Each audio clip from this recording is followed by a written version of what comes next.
বাস্তু আবাস ভবন বিভাজিতকরণ। নমস্কার বন্ধুগণ, আশা করি ঈশ্বরের কৃপায় আপনারা সবাই ভালোই আছেন।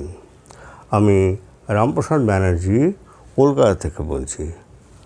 আজ আমি বাস্তু অনুযায়ী আবাস ভবন বিভাজিত করার ব্যাপারে আলোচনা করব। বর্তমানে আবাস ভবন এমনভাবে নির্মাণ করা হয় যাতে ভবনের এক ভাগে গৃহকর্তা স্বয়ং বসবাস করেন এবং অন্য ভাগ ভাড়ায় বা ব্যবসার ক্ষেত্রেও ব্যবহার করা হয়। বাস্তুশাস্ত্র অনুসারে একটি আবাসিক ভবন বা গৃহকে মূলত 8টি প্রধান দিক এবং 16টি জোনে বিভক্ত করা হয়।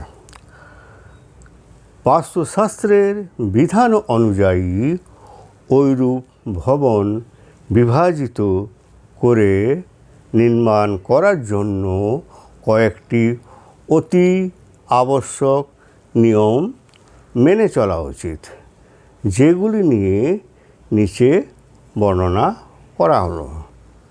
যেমন, পূর্বমুখী ভবনের আগ্নেয় কোণে পৃথক কামরা করা যেতে পারে।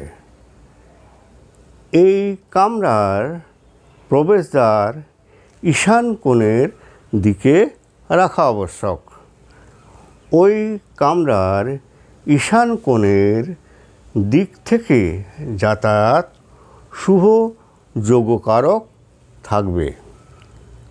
তবে কামরা যদি ঈশান কোণে নির্মাণ করা হয় এবং যাতায়াতের পথ পূর্ব আগ্নেয় কোণে থাকে, তাহলে স্বাস্থ্য ও আর্থিক ক্ষতির সম্ভাবনা দেখা যায়।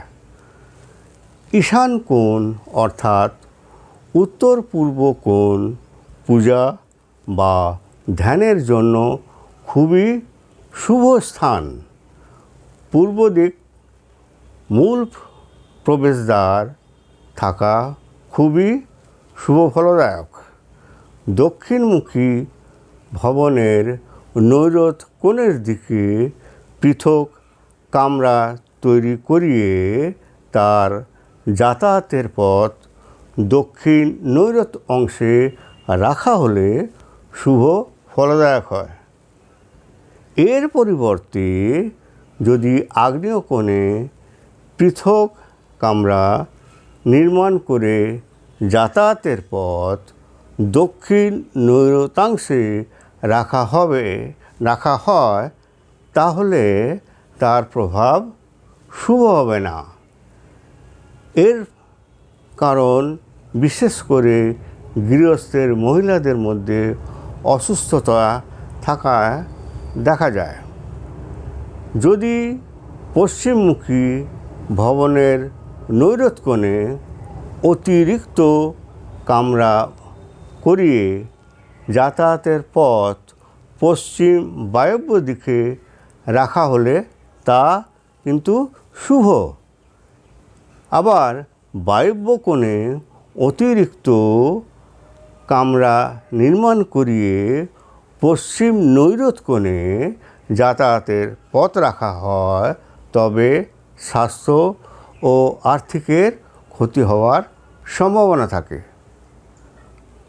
যদি উত্তরমুখী ভবনের বায়ব্য কোণে অতিরিক্ত কামরা তৈরি করিয়ে ওই কামরায় যাতায়াত করবার সময় ঈশান কোণের উত্তর ভাগের দিকে মুখ থাকে, তাহলে এরকম পথ শুভ ফলদায়ক হয়।